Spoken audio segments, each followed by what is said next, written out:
Good morning to you. Welcome. I am operating today in the background, so you have to forgive me. I don't know how to work this, but I think we are live. That's what it says. Welcome and welcome. Let's see. I don't know if okay, yeah. Welcome, Sir. Yeah, you're live and you're doing good. I Operating the think you can machine, handle it right? easy. I know you got this. Okay. Thank you so much, T. I think we have a lot to talk about it. And uh, hi, everybody. This is Ollaa's weekly briefing. We have a lot to cover. Obviously, there's just so much to be saying about the public execution, all the way to the statement from the Secretary of State in the U.S. and everything in between. T, let's start with you. I think we should start with the just unbelievable incident that happened yesterday morning about the young man. We can start from there. And everybody, if you have a comment, please write to us. I forgot it, and I'm operating today two things. Please do share our videos, and so others can also have a chance to view it. Thank you, and let's get that. I said, T, you can go ahead. Thank you, Sena. One thing a lot of people probably don't know is I was actually educated in. I did most of my secondary education in Dambidolo, the town we are referring to, and I'm very familiar with uh, the place that the young man Emmanuel Wendemu was executed in the in the daylight in a very horrific way. Um, I guess the idea was to pass him as a criminal. The antics, the shenanigans, the antics, the put in a gun on his neck and trying to make him look like he's a criminal. Um, well, in fact, a lot of reports that came out to show that he was actually uh, a religious man. In this specific case, he was a church person, could be in a choir or somebody who's actively practicing religion. Uh, I'm not. That usually does not mean a person is clean from a crime, but it indicates that most probably he's a God fearing man and a person who's trying to abide not just by human rules and guidelines, but also by God's, which is a higher rule for a lot of people. And it's very sad that this is an open, daylight, government sanctioned killing. It's not just heartbreaking, but it's to the point where I'm confused. I'm confused. How how are they going to explain this away? A lot of them, they've been doing it in the dark, or they're saying there's some other actors involved. I mean, they were trying to. I can't wait to see how they will try to explain this away. This is not something they're going to explain away. They have lost control. They good governance is non-existence, and this outright crime is, to me, is very heartbreaking. Sena, you can. Yeah, gee, I think just to kind of step back and take it for our audience, since we have Oromos and non-Oromos who might be hearing this for the first time. Just to give you a context, about yesterday, a young man, he's probably in upper teens or maybe early 20s, religious young man who was part of the choir in the church. We don't really know exactly everything what happened. What we do know is that the security force took him, brought him to the city center or city square, asked his family to gather around, asked the community to gather around, and shot him a couple of days. And it was horrifying. It's not even about the fact that he died. It's not even about the fact maybe he is what they say he is. It is the manner that they did it. It is not about killing him. It is about humiliating him, humiliating his family, implanting fear in the community in other young people's mind. This is something that happened, what is called in Ethiopia rape terror, where the officials used to simply uh, kill people on the street and leave the body there for people to observe it. And it's unfortunate that we heard that from our parents, and today now we are observing it in ourselves. And for all of our viewers who might be watching with us right now and who might be watching this video, we'll be more than happy to we share the on our with Twitter, and we'll probably write about it, and we're in the process. But it's just unbelievable the kind of atrocity that's happening in Oromia, and the international community is yet to cover. Now watch the video from CNN that smuggled or went to Tigray, and happy to see that. But I can't wait until we see justice, some type of accountability in Ethiopia. We do not expect the government could possibly do, as they are the perpetrators. But anyway, let me leave it there, and we pray mercy on him, on Emmanuel, and so many people. And just again, yesterday, security force were just terrorizing whoever they think is criminal. They are the judge, the jury, and the executionary. So they do everything. So with that, I'll go to our next topic. We have a quite few for us to be covering. So but I would like to jump off to the letter that five U.S. senators wrote about a week and a half ago, almost 2 weeks ago. The last week, Ethiopian embassy put out a statement, basically, kind of saying that was a wrong move. And yesterday or 2 days ago, the National Election Board, the Ethiopian so-called Independent Election Board, also wrote a response to that letter. And I don't know if you have a chance to see it, but it's very amazing to me that a so-called election board that have put out themselves about 2 weeks ago, where less than half of the people, eligible voters, are registered to vote. In a capital city where there's somewhere between 4 to 5 million, only 200,000 people registered. Where there's no security, even these people who are supposed to be distributing this voting card are unable to travel in Oromia. Where there's war in Tigray, where there's a part of southern part is totally lost by the government, is controlled by a rebel group, as the government have admitted. Where there is a state of emergency in part of Amara region, and has been a state of emergency in Western Oromia since December of 2018, where there's hundreds of, I don't know, at least 50,000 political prisoners, where the Human Rights Commission have came out and say children under the age of 5 have been arrested and have been in prison since Hachalu's killing, where they've been extrajudicially killing the one that we just talked about it. With all this, the Nebe want to convince the international community to continue funding this sham election and to continue training, because we are objecting the state. The U.S. embassy is sending a wrong message by training the Ethiopians, or so-called supposed to be the election managers or whatever, the managers or election conductors or officers, I don't know what they're called, are training. It is sending a wrong message. We have objected to that. The U.S. government should not be involved as part of legitimize this sham election. The current government, Abiy, is in power. He was never elected. He was elected to lead the transition. He came into power with the promises of to reform, and then also with seeking forgiveness, but he turned out to be the worst monster more than the last 27 years. Well, all this is happening for Nebi, and is really so disappointing, because an organization such as NEBE, Ethiopian Human Rights Commission, is well legitimized in the government, such a brutal government, because somehow they give the illusion they will just report just enough that dependent, that they are some kind of a dependency going on in Ethiopia, that the US and the Europe and other countries should continue to fund them, continue to legitimize a trinity, a brutal government that is committing extrajudiciary in a center against young people, have put a woman, breastfeed a mother in prison for over 9 months. That is just, I don't know. T, you can take it from there. Thank you, Sena. Well said.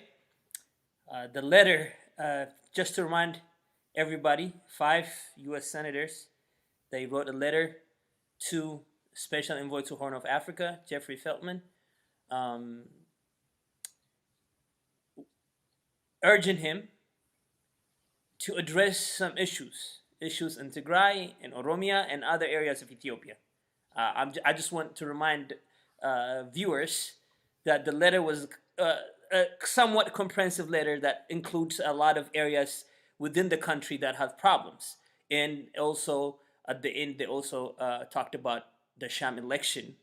I don't even want to call it election. I always tell Sena that I do not want to call this an election because it's not an election. So they wrote this letter, and to his credit, the ambassador Fitsumaraga responded. To his credit, I'm very glad to see that he responded. However, I've met Fitsumaraga, and when I met him, he seems a very genuine person, and we had some conversations, positive conversations about the relation between Oromos and other groups in Ethiopia. However, coming back to this topic, there's a few things that in his letter that stood out for me. One, he started by citing the attack on the National Defense Force and he used that as a reason, not only for the war on Tigray people, as a reason for anything that followed that. He said any devastation that became out of that November 3rd attack on national force is not only the cause of the problem, but it continues to be why the Ethiopian government are causing the havoc they're being causing in that area. And that's very poor assessment on his side. And then he said they take this allegations very seriously, right? He said they take it seriously. If you take this allegation seriously, then wouldn't you have done several things? One, wouldn't you have done some kind of investigation already? One. Two, wouldn't you have allowed humanitarian access to the area? Again, they say the access is blocked not by us, but the TPLF organized groups. But we know, your track record shows, this government track record shows, when something happens within the country, they block the internet, they block any kind of means of communication so that everything they're doing, all the atrocities they're committing, are not broadcasted to the international community, and they trying to limit access to anything. And now the letter trying to blame the access on TPLF, that the government claimed they have disintegrated, broken up. The prime minister used the language in Amharic, duket, meaning something that has been scattered around. But now you can't have it both ways.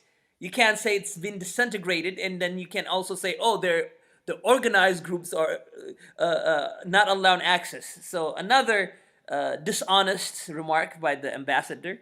And then one thing that stood out for me was the fact that he addressed the election, he addressed the problem in Tigray, but he completely ignored the problem that was mentioned in the letter about Oromia and other areas in Ethiopia. He completely ignored, as if it does not. He was trying to ignore it away, wish it I mean, away, as if it does not the exist. whole point of the letter was about that. The whole point, but he's trying to wish that away, ignore it, and hopefully people will not notice that he ignored it. What that does is it tells the rest of the country that he does not even care about the rest of the people that was actually directly addressed in the email, and the prisoners also. No mention of those things. And I know you wanted to chime in. One last thing that I want to say is he said we're going to bring all perpetrators to justice. If that was the case, that would have happened already. At least started. But that hasn't been the case. So I don't believe a single word in that letter, even though I have a lot of respect on a lot of aspects for Ambassador Futsumaraga, for I have seen his work in some of the areas. But this letter is full of lies or misleading statements, and I urge the ambassador to reconsider. One of the only positive thing I've seen in his letter is the fact that he's open to further conversation with the senators or the special envoy to Horn of Africa. That is a positive thing he said in his letter. But the rest of it, I hope he revises it and he corrects his mistakes or his overlooking some of the facts that were in the letters. See, we'll jump off to the next topic, but right before, what I would say is that yes, I know Ambassador Fetto myself. he's a decent person, but obviously extremely disappointed that he is covering, working, enabling, supporting, aiding he ambassadors and everybody that works for this administration that committed genocide in Tigray, committing ethnic cleansing in Oromia, killing young Oromos, putting young kids in prison, will be and should be. We can never rest. We can never feel justice will be served if these people remain at large. But I doubt that they could, be hold anybody accountable perpetuator because they are the perpetuators. That's why we are urging the international community. You cannot partner with the perpetuators and expect that some kind of independency will be done. And I'm hoping we'll hear more from the U.S. government. We'll hear more from the EU in terms of investigation. I mean, we know very well that the letter have really sent a big message, and that letter, in response to that letter, you can say kind of, the Secretary of State put out the statement yesterday, and they're concerned about the other part of the country. So we expect to hear similar language from Europe and from America moving forward.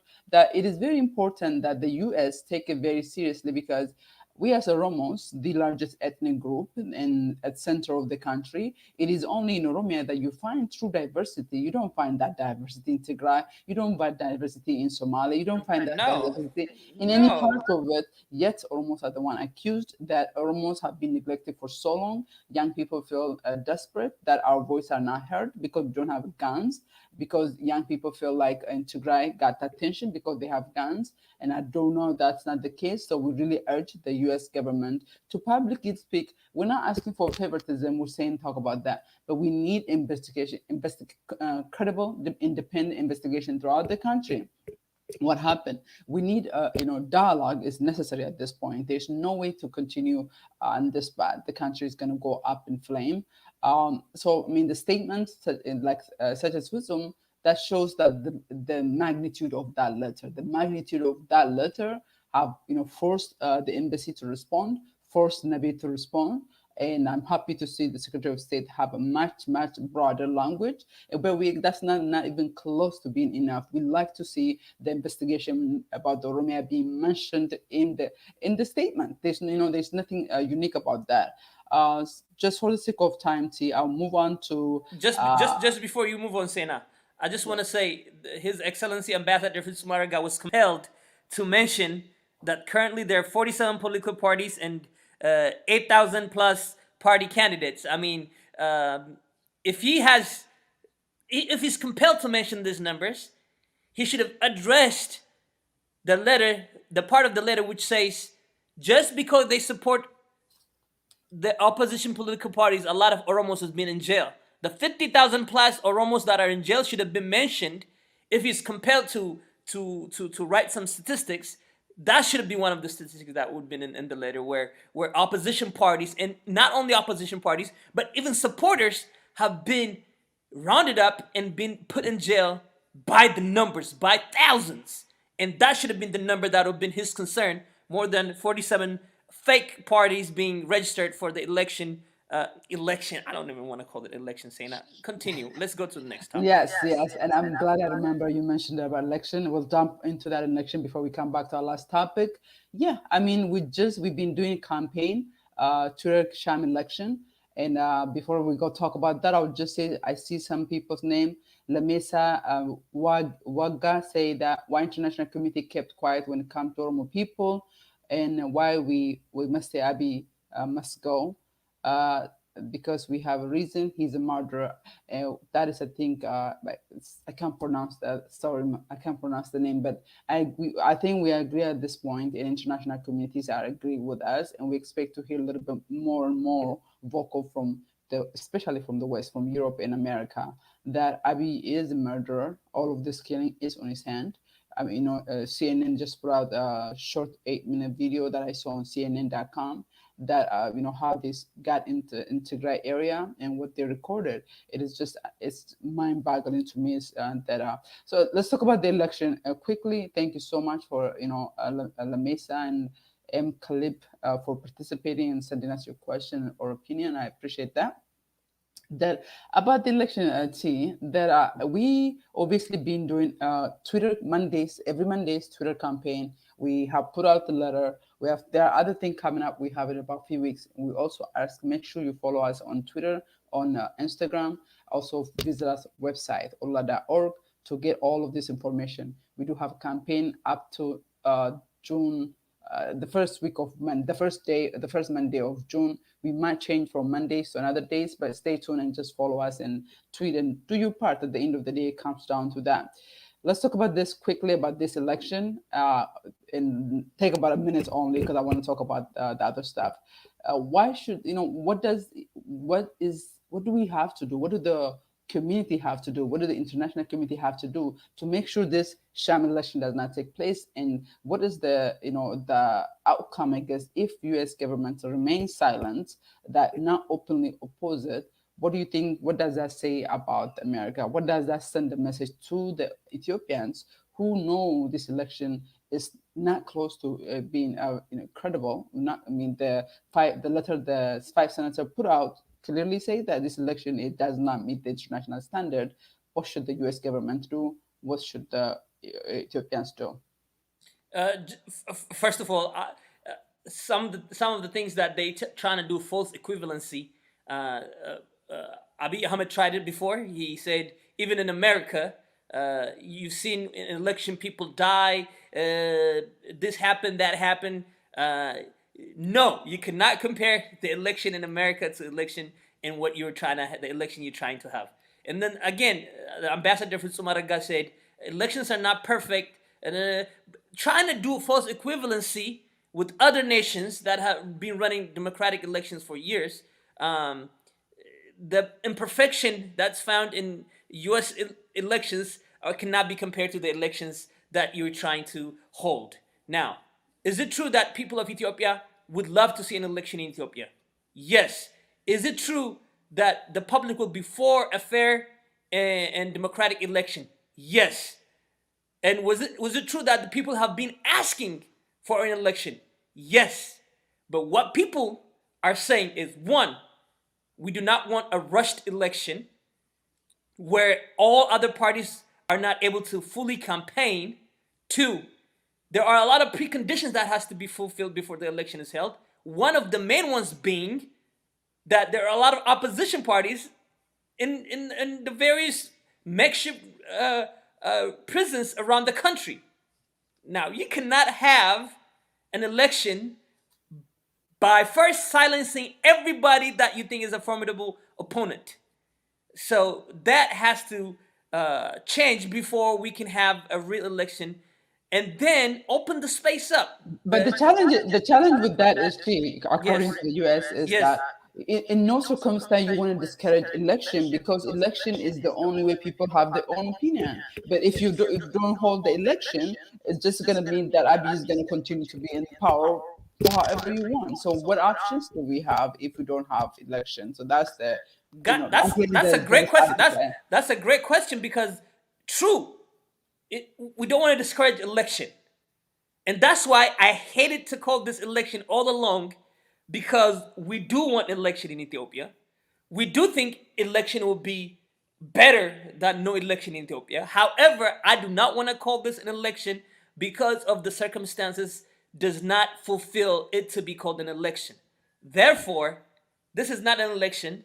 This is just a way to legitimize the power grab they did, because the current government administration, as everybody knows, is not an elected administration. It's an appointed, a transitional government that was supposed to be a good caring body that will care for the government until the people elect their own government. But they overstayed their welcome, and they've overstayed their mandate, and now they are going to a territory where they're talking about for the next 10 years we're going to do amazing things for the next thing. Come on, stop talking about for the next 10 years. Your job should have been all along for the last 3 years to make the air clear and convenient for an election. So you had 3 years to make sure the transition is smooth and the participation by all opposition parties is allowed, and you conducive for everybody to participate, and 3 years was sufficient time to prepare the environment to make it conducive for all parties to participate, and prepare yourself and your own candidates to participate in the election. They haven't done none of that for the last 3 years. They were busy killing, busy declaring war on their own citizens with other countries, with outside countries, waging war on their own people, extrajudicial killings, misinformation, disinformation. Uh, Campaigns to smear other organization names. They're being engaged in a lot of activities that have they no business to engage in, just because they want to hold on to power. And that's why the international communities right now have to hold them accountable, hold open investigations, delay the election to an appropriate date, and then put down clear preconditions of what are the preconditions for this election to go on, and then clearly outline those, and then make sure hold them accountable to fulfilling all those preconditions before this sham election take place. Because if it does, Sena, I'm afraid that there's going to be the bottom of the bottom. If Ethiopia has not hit the bottom yet, and this sham election would ensure that the rock bottom is going to be met, and that's my biggest fear. So they shouldn't hold this election. I can agree that more with you. For the sake of time, I'll jump on to the last topic. But before that, I do want to say again, thank you so much for everyone that's commenting. I see that, you absolutely, Abiy is killing children on a broad daylight. That's Khalib and Abiy must go. And we absolutely know that. And that's what we are working. And I do want to say we do have a petition that we created for Human Rights Commission and Amnesty International. Amnesty International and Human Rights Commission and all other NGOs so-called in working in the area are disappointed at them. They have this extrajudiciary killing. They know about it. They have countless evidence. Yet it's been almost a year since they put out a report. Their silence is killing us, and they need to know that the fact that they have not put a single statement since last August, it pains us to know that they don't care. It almost feel like it. Privately, we've been emailing them, we've been talking with them, and we urge them to put out, because your silence is enabling Abiy. There's credible evidence by many news reports, not even Oromo News report, not even Ethiopia news report, even the Al Jazeera and BBC have put out, where they've been in mass killing in Wallo, extrajudiciary Wallagan, children arrested by even Ethiopian Human Rights Commission, and yet Amnesty International, Human Rights Watch have remained silent and have made our work very difficult. The other thing I would say is, before, I guess, let's just jump into the long-term, the last question that I want to raise to you. At the end of the day, our struggle is a long haul struggle. It's the fact that how Tigray war started, it got the international community attention. And now we are going into 7 months without any kind of ceasefire, instead of stopping or removing the Eritrean soldiers, stopping the Amhara regional force, stopping the genocide, stopping the ethnic cleansing. We are going into 7 months. So it shows you how difficult it is, even with that kind of magnitude. The CNN reports on it. There's UN reports on it. There's not any organization that does not talk about Tigray. Everybody on this planet knows what's going on in Tigray. What's going on in Oromia is very similar, but unfortunately, nobody's talking about that except Oromos. Hopefully, that will change.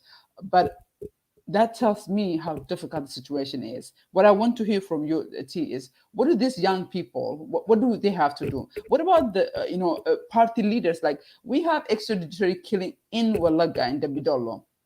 What is the church condemning it? What is the political party saying something about it? What is the shock that's supposed to come about when you have such a kind of brutality on a broad daylight?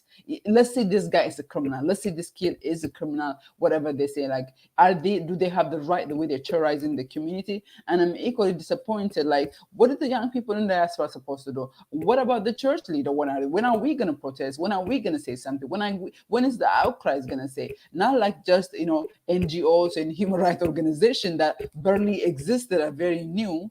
What about our churches? Because our churches is the main force that brings our community together. It is where is within the country and outside of the country. And what about political party leaders? And I'm quite very disappointed because I don't you Abuna Petros is a big news. We don't have a time. We didn't talk about it. He took a chance. He spoke about it. What about where is our hero? When are they going to speak about? Let the world know what's happening. If you get killed, so be it. And I'm not saying that people should get killed, but the fact of the matter is there's no freedom that comes free. So we have to sacrifice. So I want you to comment on it, and I will end it right after yours. Yeah, you said it well, right? It's not just the killing, right? Let's even assume the young man Emmanuel Wendimu. I want to say names because I don't want this to be numbers, statistics. They have names, they have parents, they have families. So first of all, condolences to everybody in his family and friend circle. Not only him, everybody who's lost a loved one is it's tough. Just as we have the burning desire to be alive and to have our loved ones alive, they also feel the same way. Let's say he's a criminal. Everybody, according to the constitution, they deserve their day in court, even according to the constitution in Ethiopia. So this extrajudicial killings, these extrajudicial killings are very disturbing because they are government sanctioned and people are not having their day in court. And this is, I mean, we can go in depth into this, but I want to focus on your question. One of the things that I want to say, the advocacy work is being done by Ollaa and other organizations, Oromo organizations, is one of the necessary parts of this Oromo struggle. A lot of people have questioned me offline, call and text and say, "What are these letters? What did this international committee say? This? What are they doing? We don't need those things. We should focus on other venues and things like that." And I'll tell you, these are a critical part of the struggle, and this is one of the parts, one of the necessary parts of the struggle. And we need international community to understand the facts on the ground and be an advocate also for the people that are dying, and the people on the ground that are dying deserves this. And I'll tell you why this advocacy and this penmanship fight or writing and social media things are critical. The enemies understand this. The people that are doing the killings understand this. That's why on the daily basis they have new organizations incorporated just to write something to defend the government or something to defame Oromos and trying to blame the victims. They are coming up with new organizations. You'll be surprised how many new organizations with fancy names, human rights for Ethiopia or justice for Ethiopia, something like the Vision Ethiopia or things like that. They come up with these funny names.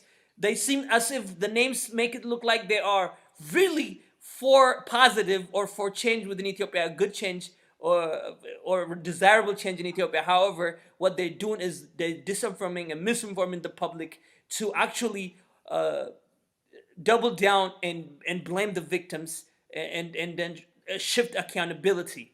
And that's very sad to see. So we as Oromos, one of our main responsibilities are people who are in a space of advocacy. Please continue advocating.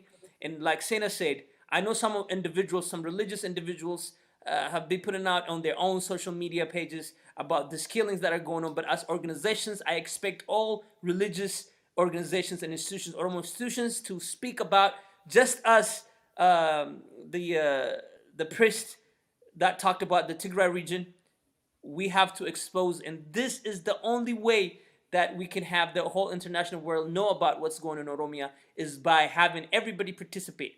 If you're a religious group, any organization that's working for the benefit of Oromos have to report these facts. And when we report these facts, this international organizations that Sena talked about, the Amnesty International, they see those fact-based reportings that we put out, and they will report it because those are fact-based reports that we're going to put out, and they will have, we will have credibility, and they will put those things out, and we'll get the exposure that the atrocities that are being committed in Tigray area are getting.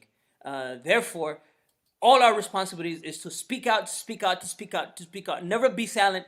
Tell the story. However, I know that Oromo people have to play the bigger role in ensuring that the people do not die any longer. We have to ensure that ourselves. But we need to tell our friends the story. The story has to be told. And that's why our guests that last time were talking about write the story. We did not write about the Queros and the Carres from 2014 to 2018. Who are our writers that are writing about this? Who are our historians that are documenting those?